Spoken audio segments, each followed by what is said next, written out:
ஆசீர்வாதம் எதிலிருந்து வருது, சுகம் எதிலிருந்து வருது, பலன் எதிலிருந்து வருது, நிம்மதி எதிலிருந்து வருது அப்படின்னா இயேசுப்பா ரத்தம் சிந்தி தான் எல்லாத்தையும் என்ன செஞ்சிட்டாரு, வாங்கி கொடுத்துருக்காரு. அதனால தான் வசனம் சொல்லுகிறது, நம்முடைய ஆசீர்வாதத்தின் ஆசீர்வாதம் இயேசுவின் ரத்தத்துக்குள்ள என்ன செய்யுது, அடங்கி இருக்கிறது. அப்படின்னா இயேசுவின் ரத்தத்தை பயன்படுத்தி நீங்கள் எல்லா காரியத்தையும் என்ன செய்யணும், கேட்கணும். ஆமென் சொல்லுங்க. அப்போ அந்த வசனம் என்ன சொல்லுதுன்னா 1 கொரிந்தியர் 10:16 என்ன சொல்லுதுன்னா 1 கொரிந்தியர் 10:16 நாம் ஆசீர்வதிக்கிற ஆசீர்வாதத்தின் பாத்திரம் இயேசுவின் இரத்தத்தால் ஐக்கியமாக இருக்கிறது அல்லவா. அப்போ நல்லா கவனிங்க, சுகமும் ஆசீர்வாதமும் எதில் ஐக்கியமாக இருக்கிறது என்று கேட்டால் இயேசுவின் இரத்தத்துக்குள்ளே ஐக்கியமாக இருக்கிறது. அப்போ இரத்தம் இல்லாமல் விடுதலை இல்லை, இரத்தம் இல்லாமல் மீட்பு இல்லை, இரத்தம் இல்லாமல் பாவ மன்னிப்பு இல்லை. அந்த இரத்தம் தான் நம்மளை என்ன செய்யுது, விடுதலை கொடுக்கிறது. ஆமென் சொல்லுங்க. அல்லேலூயா, அல்லேலூயா சொல்லுங்க. வாக்குத்தத்தமானது எனக்கும் என் பிள்ளைகளுக்கும் கொடுக்கப்பட்டிருக்கிறது. ஈசாக்கை போல நானும் விருத்தி அடைந்து பெரியவனாவே, தேவன் என்னை பெரிய ஜாதியாக்கி என்னை ஆசீர்வதித்து என் பேரை பெருமைப்படுத்துவார். தேவன் கேளாத ஐஸ்வர்யத்தையும் சம்பத்தையும் எனக்கு கொடுப்பார்.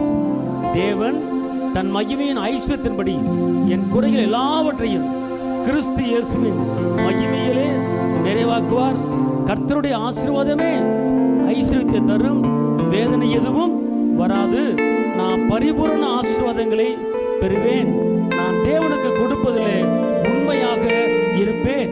சொல்லுங்க. ஐஸ்வர்யமும் கனமும் தேவனாலே வருகிறது. அவரே என்னை ஆளுகிறவர். என் தேவன் தம்முடைய ஐஸ்வர்யத்தின்படி என் வீட்டில் இருக்கிற, என் குடும்பத்தில் இருக்கிற, என் பிள்ளைய வாழ்க்கையில் இருக்கிற எல்லா குறைகளையும் கிறிஸ்து இயேசுவின் மகிமையிலே நிறைவாக்குவார். என் தேவன் என்னோடு இருக்கிறார். நான் அசைக்கப்படுவதில்லை. எனக்கு விரோதமாய் எழும்புகிற எந்த ஆயுதமாக இருந்தாலும் இயேசுவின் நாமத்திலே வாய்க்காமலே போவதாக. என்னை ஆசீர்வதிப்பதே கர்த்தருக்கு பிரியம். கர்த்தரை நான் ஆராதிக்கிறபடியால் அவர் எனக்கு ஐஸ்வர்ய சம்பனார் இருக்கிறார். ரோமர் 10:12 படி யூதன் என்றும் இல்லை, கிரேக்கன் என்றும் இல்லை, அவரை தொழுது கொள்ளுகிற யாவருக்கும் அவர் ஐஸ்வர்ய சம்பனரா இருக்கிறார்.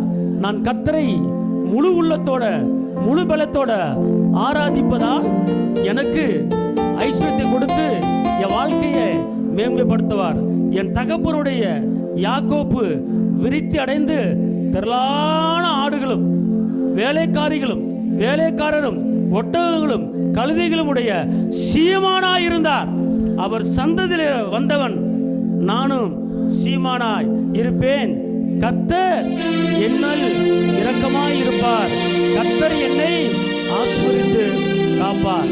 அல்லேலூயா.